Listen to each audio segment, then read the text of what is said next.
நம்ம இப்ப 2 பேரும் புருஷமா வாழணும். நம்ம இப்ப 2 பேரும் புருஷன் பொண்டாட்டியா சந்தோஷமா வாழணும். அத மடனோட சந்தோஷமா வாழணும். அப்புறம் உன்னோட வேலையெல்லாம் பார்த்துக்கோ. மதி ரொம்பவே அப்செட்டாக இருக்காங்க. சுரேஷ் கத்துறத பார்த்துட்டு. இன்னொரு பக்கம் ரேவதி வந்து ரொம்பவே பயந்து போய் இருக்காங்க தங்கராஜ் நினச்சி. எப்போ பாரு ஏதாச்சும் ஒன்று சொல்லிக்கிட்டே இருக்காரு.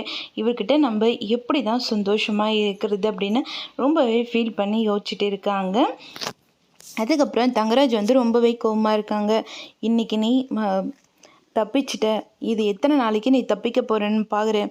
நான் கண்டிப்பாக உன்னை நான் சும்மாவே விட போகிறதில்ல.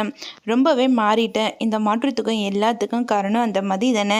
அந்த மதி சொல்லி கொடுத்ததுனா நீ இவ்வளோ பேசுகிற அப்படின்னு தங்கராஜ் வந்து ரேவதியை ரொம்பவே கோவமாக கொடூரமாக கேட்டுனே இருக்காங்க.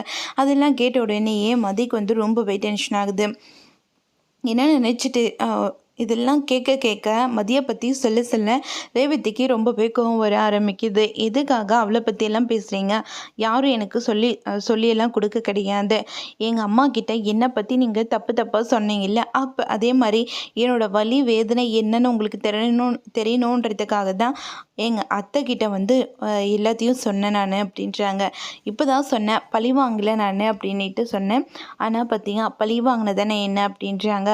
அதில் கேட்ட உடனேயே ரொம்பவே டென்ஷன் ஆகுறாங்க தங்கராஜ் வந்துட்டு.